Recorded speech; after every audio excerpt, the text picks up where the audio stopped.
aí pessoal, beleza? Aqui é o Ian, professor de redação do curso Paralelos. A gente vai para mais uma aula de redação hoje e nessa aula a gente vai conhecer a corrente filosófica do utilitarismo. A gente vai analisar e contrapor o utilitarismo com a moral de Kant, porque elas se relacionam de certo modo, entretanto com pontos de vista diferentes e muitas vezes conflitantes. E no final da aula a gente, como sempre, vai ver os possíveis eixos temáticos em que vocês conseguem encaixar o utilitarismo na proposta de redação. Então a gente pode começar com a pergunta do o que é o utilitarismo? O utilitarismo é a busca pela máxima felicidade. A moral utilitarista considera que o correto a ser feito é a ação que maximizará a felicidade global. Ou seja, a gente consegue perceber que ela busca em suas decisões abranger o maior número de pessoas possíveis. Entretanto, quando a gente faz isso, a gente pode ser prejudicial para uma minoria, para uma pequena parcela. E de certo modo, então, a gente percebe que essa corrente filosófica ela não leva em consideração um indivíduo, ela leva em consideração o conjunto, digamos que a sociedade. E para isso ela pode muitas vezes, por exemplo, ferir os direitos humanos. E isso na redação do Enem não é muito legal. Ou seja, você pode usar o utilitarismo como crítica e não como a favor do seu argumento. Você pode utilizar para expor que alguma determinada posição que alguma entidade toma, uma empresa ou um político ou uma pessoa toma, ela pode ser prejudicial para uma minoria em detrimento de, digamos, uma popularidade maior, para você conseguir atingir uma felicidade de um número de pessoas maior, certo? E assim a gente percebe que ela contrasta com a moral e ética de Kant, que a gente estudou algumas aulas passadas, em que a gente dialoga muito com os direitos humanos, com a Declaração Universal dos Direitos Humanos. Então, quando você for usar o utilitarismo, toma cuidado. O utilitarismo na redação do Enem não é para ser usado de forma a conseguir dar ênfase na sua argumentação, no quesito de defender a sua argumentação, da sua opinião. Ela pode ser usada mais como uma crítica ao posicionamento tomado pela entidade que está trazendo aquelas informações, certo? E então a gente continua aqui, que para Kant você deve agir com autonomia e por saber que aquilo é o correto a se fazer, independente das consequências. O utilitarismo vai muito pelo contrário. Ele, pensando nas consequências, você consegue maximizar a felicidade de todo mundo, certo? Então, enquanto Kant ele fala para você se despreocupar com as consequências e pensar na sua autonomia, no você saber que aquilo é correto, o utilitarismo não. O utilitarismo ele vai propor que as consequências é mais importante do que os meios que você está tomando, certo? Então, continuando no slide aqui, enquanto no utilitarismo as consequências importam, e a ação que proporciona maior felicidade é a correta a ser feita. Beleza? Com isso, a gente nota que a racionalidade humana é usada de forma diferente. No utilitarismo, prega-se a máxima felicidade, enquanto para Kant a gente tem que usar a nossa racionalidade para atingir um status de autonomia. Certo? Quem não assistiu a aula de Kant, então, eu aconselho a dar uma olhada nessa aula antes de assistir essa aula de utilitarismo, beleza? O utilitarismo, então, na redação de vocês vão usar de forma crítica.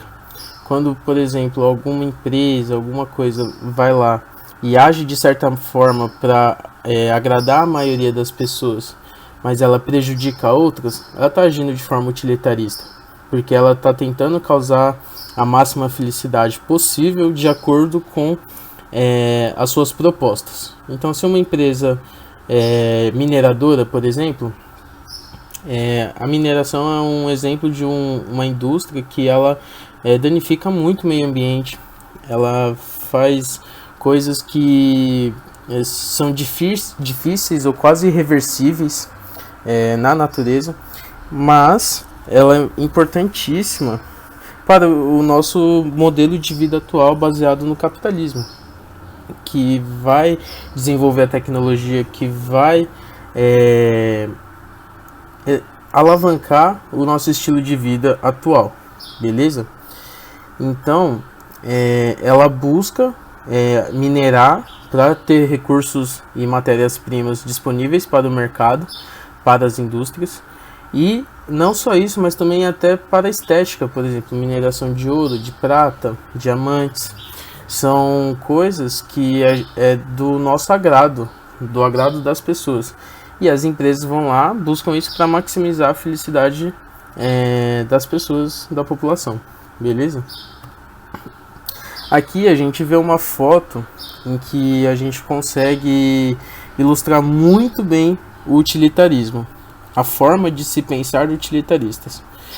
Imagina que esse bonde, ou trem, não sei como que eu posso chamar isso daqui, eu acho que é um bondezinho.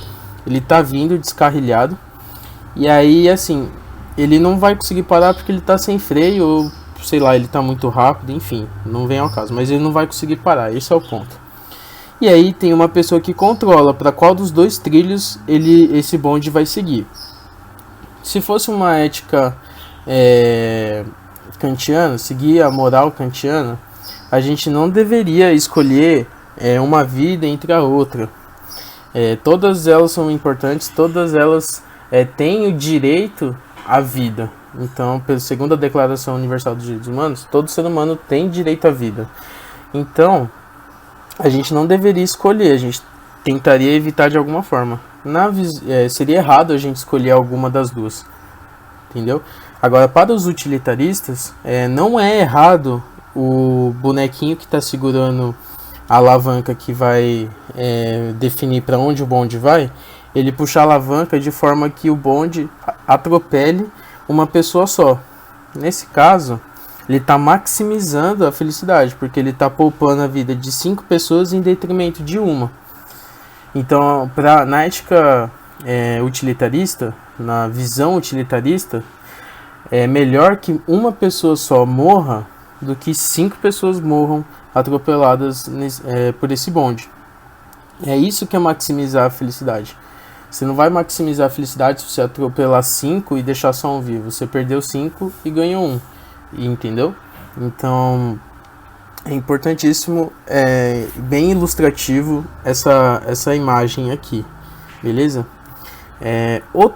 Outra historinha bem legal assim, bem ilustrativa para mostrar o utilitarismo é de um barco em que haviam 4 pescadores.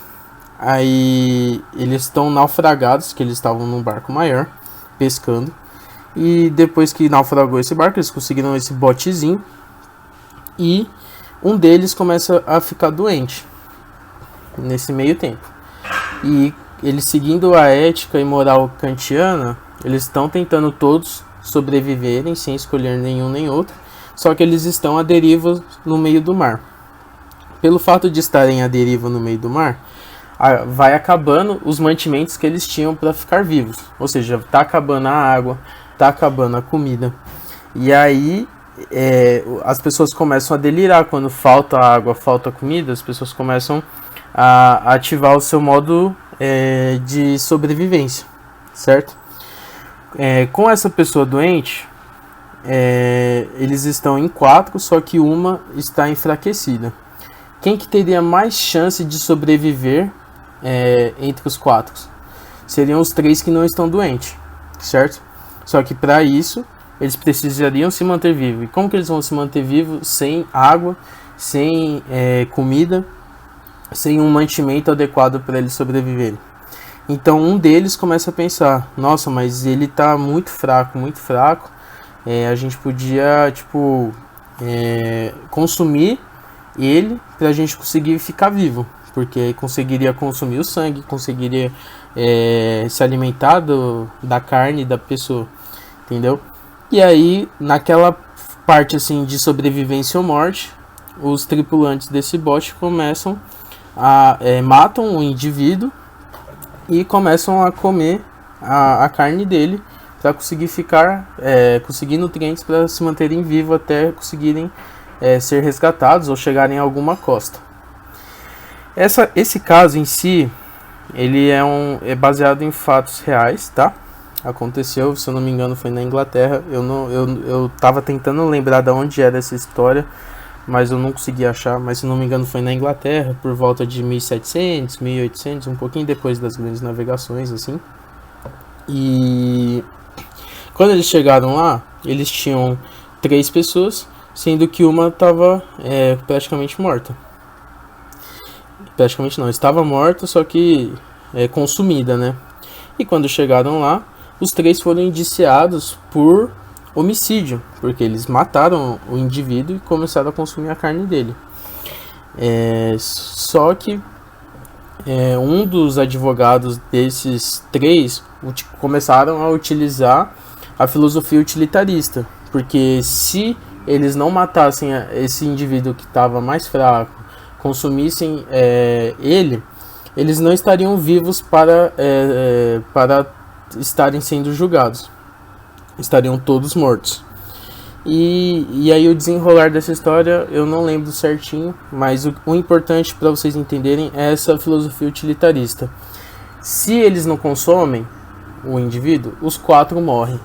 Se eles consumissem, 3 iriam sobreviver e apenas um ia morrer. Então, diante da moral utilitarista, eles estão corretíssimos, entendeu? Diante da ética kantiana, da moral kantiana, eles não estão corretos, porque uma vida não é menos importante que a outra por ele estar enfraquecido, por exemplo. Entenderam? Então, a filosofia utilitarista se baseia nisso. Isso daí a gente pode ver em diversas áreas. A gente pode perceber, por exemplo, um exemplo que veio na minha cabeça nesse momento, muito relacionado com a medicina, um assaltante, enfim, um criminoso que ele fez horrores, fez coisas que foram de crimes hediondos, por exemplo, e quando encontrou a polícia, houve troca de tiros. Ele, sei lá, matou umas 2 pessoas. E na troca de tiros com os policiais, ele foi ferido, gravemente ferido, e vai para o hospital. Quando chega no hospital, o médico vai atender. Se ele seguisse a filosofia, a moral utilitarista, ele falaria, ele causou todo esse dano e seria a felicidade das pessoas que estão em volta que ele sofresse o mesmo que elas, a mesma coisa que ele causou nas outras pessoas, que ele matou, certo? E aí seria a maximização da felicidade. Entretanto, o médico, por seu juramento e por tudo mais, ele precisa salvar aquele indivíduo. E aí que entra naquela discussão que as pessoas falam, bandido bom é bandido morto. Isso daí é uma clássica interpretação utilitarista da circunstância. Entendeu? Só que se você pensar na moral e ética de Kant, todo mundo tem direito à vida. Então o médico deveria salvar aquela vida independente do que ele fez. Certo? Basicamente é isso. Eu acho que ficou bem objetivo e bem claro para vocês entenderem o que é a filosofia utilitarista. E contrapondo com a moral e ética de Kant. Então a gente pode ver alguns eixos temáticos em que ele pode ser abordado.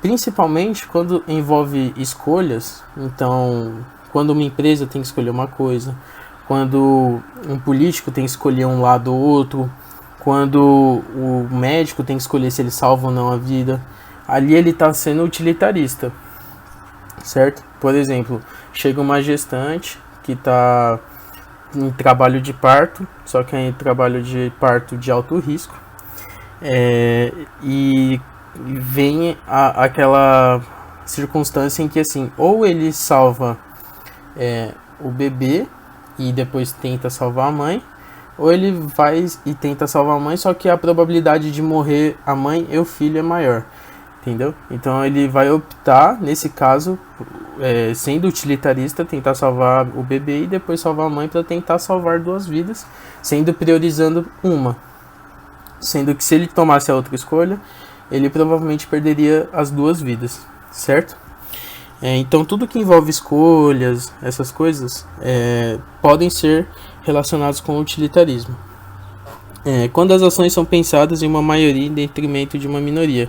Então quando a gente vê lá os políticos sendo populares, eles tentam ganhar votos falando as coisas que a maioria das pessoas querem ouvir, então ele está sendo um político populista.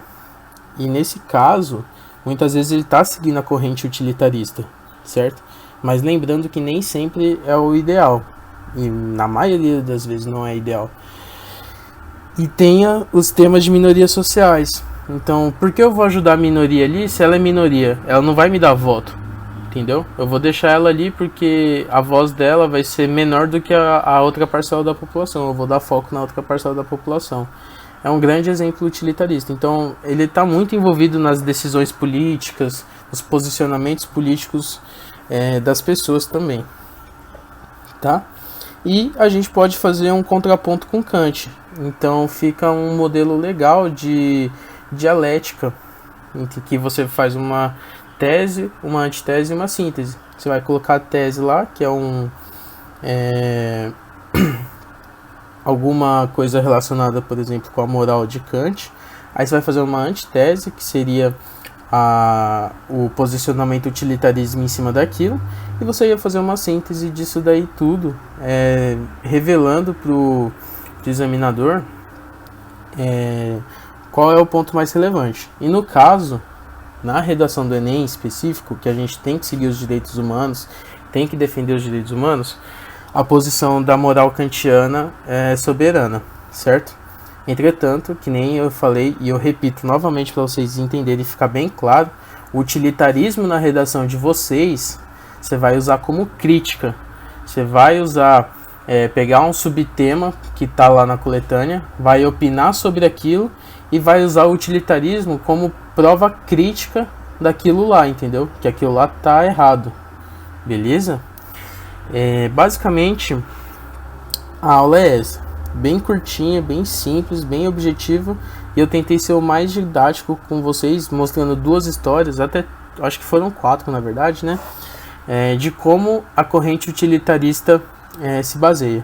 Então lembra sempre, a corrente utilitarista da filosofia, ela vai proporcionar a máxima felicidade. Então quanto mais gente alcançar a felicidade nesse caso, é melhor, certo? Mesmo que isso prejudique outras pessoas. Então, fixando aqui, o utilitarismo, ele vai querer proporcionar a máxima felicidade na situação em que está sendo proposto. E na sua redação do Enem, você vai usar isso de forma crítica, para criticar esse posicionamento. E muitas vezes vai ter o próprio exemplo lá no subtema, na coletânea da redação. Você pode se posicionar diante daquilo e usar o utilitarismo para criticar aquele posicionamento, certo? Então, por hoje é só isso, tá, galera? Aula bem tranquila, bem rapidinha aqui, só para vocês mandarem ver na redação, beleza? Qualquer dúvida, procurem os monitores, podem procurar nós, professores também, eu, o Bruno, o Lucas, a gente tá aí para ajudar vocês nessa caminhada, beleza? Então, até a próxima.